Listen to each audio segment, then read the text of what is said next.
Thank you very much. Hi, everyone. Well, finally, I'm not sure I will have to use the presentation. I had a few slides. Or, yeah, if there is a remote, yeah, I will see. Yeah, okay, it works. Okay, but I will probably not go through all the presentation. It's another presentation I did for somewhere else. Just maybe use some slides sometimes to illustrate some ideas. So yeah, here I will maybe try more to explain my path as an entrepreneur. As you introduced me, I'm from a family of entrepreneurs. My parents are entrepreneurs, my brother as well, and I always wanted to start my own company. And I started at the LSM Conseil, which is part of the JET network. I think the JET network has been mentioned earlier. And it's an association fully run by the students. And when I joined it, we were 6 students. So that was we were more than 6 at that time. But when I joined it, we were 6. And next year, I became vice president with one of my actual partner now, who was president. We grew up to 30 people, and the next year up to 50 people. And now it has become the biggest junior enterprise in Belgium. So and they are earning much more revenue than I'm making with my company now. So it has been getting bigger and bigger.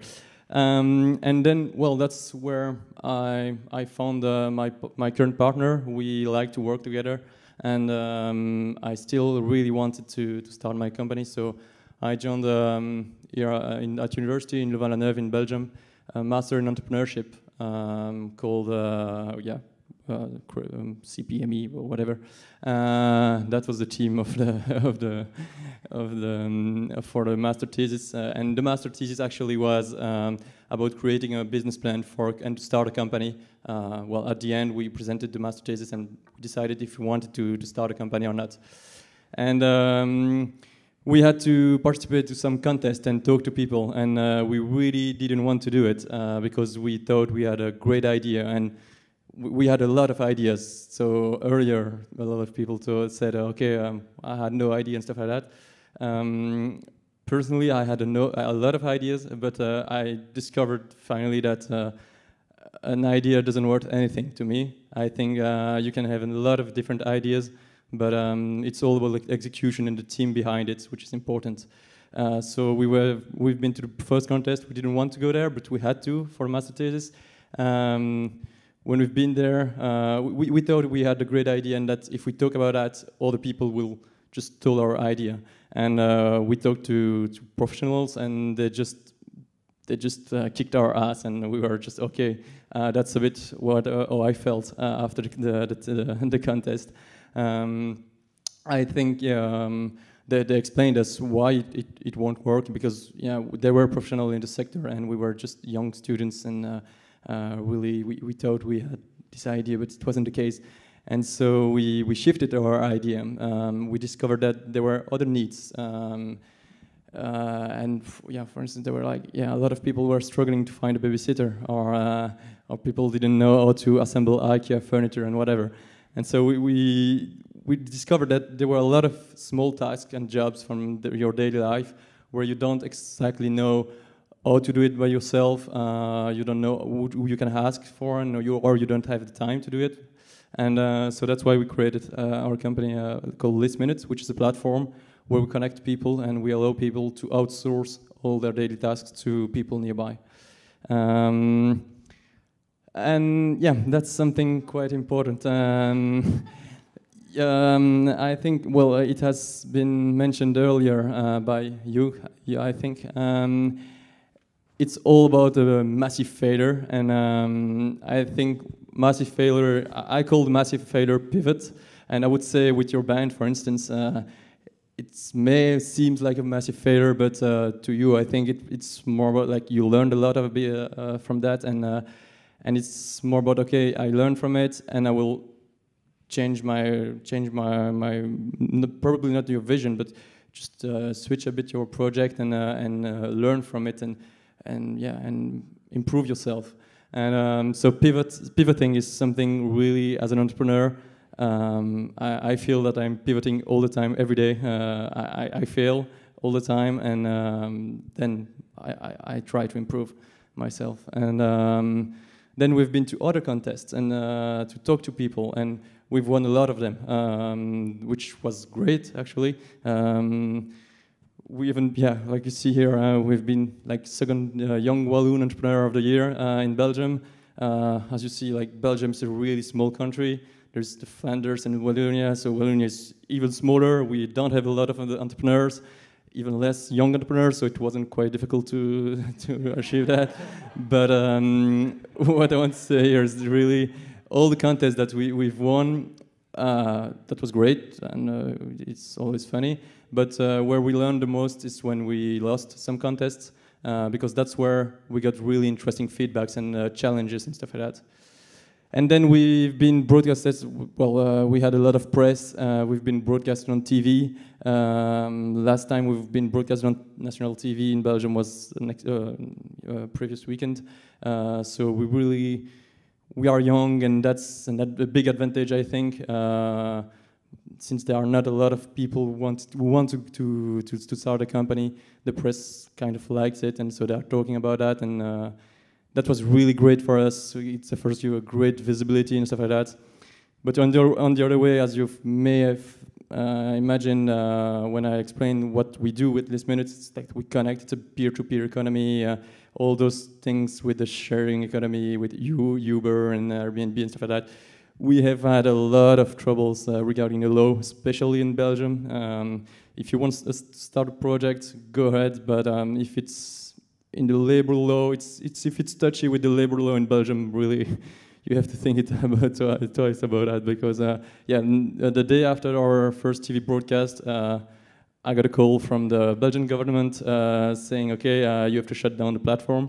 That's not how it works in Belgium, and then we still had a lot of meetings with the different part of the government. And luckily, this week, I received an email from the government saying, "Okay, your case is closed for now, and you won't go to jail yet." So, which is that's quite an achievement.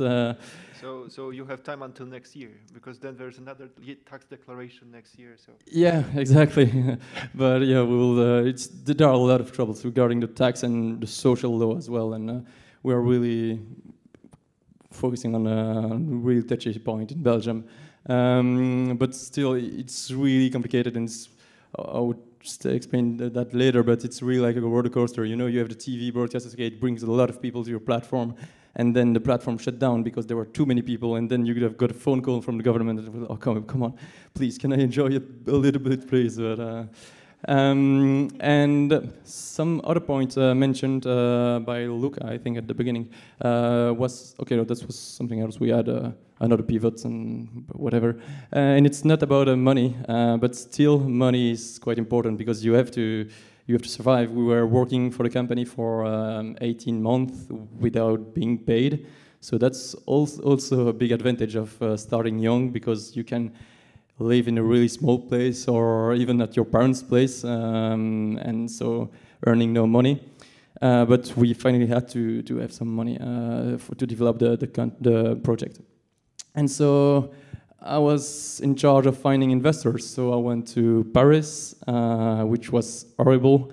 I had like a really important meeting at the very beginning in Paris with a guy who was supposed to give us a lot of contacts, and so I planned to have 3 days in Paris and stuff like that. And the first meeting went really bad. After 15 minutes, I just had to leave the room, and I was like, okay, I have 2 more meetings in Paris. What am I going to do during the next 3 days? So that was quite difficult. And I went also to Gibraltar, which was also a big mistake. It cost us a lot of money. We had 3,000 euros left on our bank account at that time, but it cost us 2,000 euros. So it was kind of our last change. We will find a lot of people with a lot of money there. Big mistake. To Luxembourg as well, and we were a bit like that. Since we finally found our investors. We raised 200,000 euros last year. It's been a year now. But we finally found them in Belgium, in Flanders, which is quite nearby. But when we signed and when we received the money from the investors, we had a bit less than 100 euros on our bank accounts. So it was really stressful, and one of our investors was like, okay, can we postpone the meeting for the fundraising because I have to go on holiday? I was like, no, please, we can't. And so yeah, that's another pivot. We are working with big companies as well, and so as I said, we really pivoting. We are pivoting all the time, and it's quite part of our life. And pivoting is quite important. I've already done a presentation about pivoting, and I can talk about that for an hour. It's really, you have to do it all the time and learn. And we've talked about the lean as well. Lean strategies, like you try, you fail, and you repeat, and that's how you learn. And yeah, there are like three big examples, but my favorite is like Nintendo. Like a few years ago, they were a taxi company, they were selling rice, they were selling vacuum cleaners and stuff like that, and now, well, they are what you know they are. So yeah, a few tips, if I can say tips, but a few learnings from my experience is that really entrepreneurship is really like a roller coaster. You have great news all the time, but you have bad news all the time as well. And I think if you want to go really high, you have to go really low to take some speed. But it's also what I like about entrepreneurship, because that's thanks to those experiences that you feel that you're alive, and yeah, you can't deny that. Build a great team. For instance, our investors, and we've met probably the majority of the investors in Belgium and a lot in Europe and stuff like that. And all the people that I met and all the investors were really looking at the team much more than the project. And that's linked to all those pivot things. When you have a great idea, and that's why I say an idea doesn't worth anything, because when you have an idea, the people know that you're not going to make a lot of money with this exact idea. Which is important is that the team is able to understand the market, to get feedbacks from the people, and to adapt the product to make money later. So our project has nothing to do with what we had in mind 3 years from now, and I'm pretty sure that in 3 years our project will have evolved a lot as well. Talk to people. That's how you get feedbacks, and that's how you learn. For instance, I ate market surveys, because for the first market surveys we had to do it for the master thesis, and all the people were telling us, okay, this is a great idea, and I will use it for babysitting all the time. And no one was talking about like dog sitting and stuff like that. And today, in practice, dog sitting is our most used services through the platform, and we don't have any babysitting because people don't trust the internet for babysitting and stuff like that. So you really have to go on the field and ask the people, and that's how you learn. Yeah, it's not always what you think. I don't know if you've already seen this episode from South Park. If not, it's the first from the 19th season. But they are starting a company, and they just quit school and started their own company. And when the father enters the room and says, "Okay, shouldn't you be at school?" No, we are starting a company. Starting a company to do what? And they just answered, "But to do nothing. That's why we start a company." And that's probably an image that a lot of people have about starting a company. That, okay, we will start a company, we'll make a lot of money, we'll sell it, and we will have nothing to do anymore because we will be rich. That's not how it works.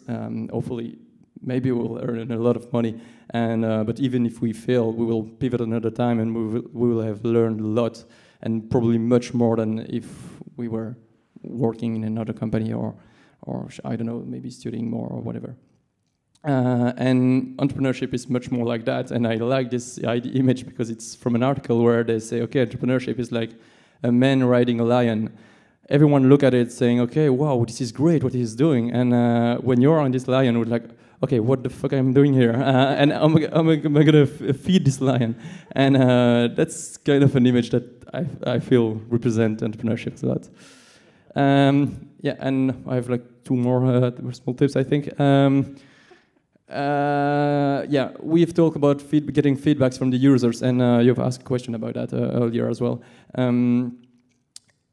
I think the lean strategy is really important because, you know, there are like all those big companies saying, okay, we have a big project, and it takes them 5 years to release the project, and by the time they release it, it's just outdated because they've waited too much and they didn't get feedbacks from the users. You really have to put your idea outside and to talk to people about that, get feedbacks about that, and learn from what they said, and really listen to them. That's really the most important. We had so many ideas at the beginning. We released our first version with a lot of different functionalities, and when we released it, we just noticed that people weren't using it, and it was too complicated, and we spent a lot of time to simplify our platform after that. And if we had listened to the customer at first earlier, we would have spared a lot of time. Yeah, I've talked about that. This is not easy. That's a poster we have at the office. Experiment, fail, learn, repeat, and that's the way to do, I think. And yeah, that's the last one. Have fun. Really, it's really not easy. But if I had to start it again, I will do it definitely hundreds of times. So I think I may end up as a serial entrepreneur. I will, if I fail with last minute, and I won't. But even if, or when I will sell the company, I will start something else. That's what I like to do, and yeah, that's really, I think, really interesting and exciting. And you really feel that your life, it's really sometimes really complicated. You have a lot of things going on, but it's definitely worth it.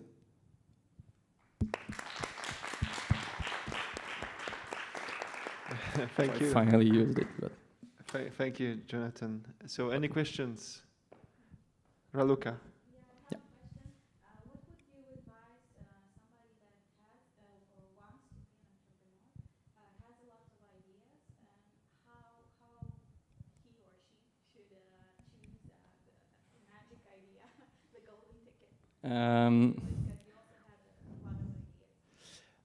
I think you should, try to build a team around that. I think personally that the team is really important, and hopefully, thanks to our master thesis, I worked with a lawyer, which is really important with our business, but also with an IT guy, with a business guy. It's definitely really different to work with a lawyer than with an IT guy. You have to adapt a lot, but you learn a lot, and everyone has his specialties, and building a team around an idea is much more important than having a lot of idea with only one person, I think. So yeah, maybe talk to people about all your ideas, and don't fear that people will steal it from you. Well, if they really want, they will always find a way to copy it, whatever. So yeah, really talk to people, listen to what they said, and try, depending on the people you can find to work with you, what are your skills, your strength, and their strengths, and where they will be the most useful. Any other question? Yeah.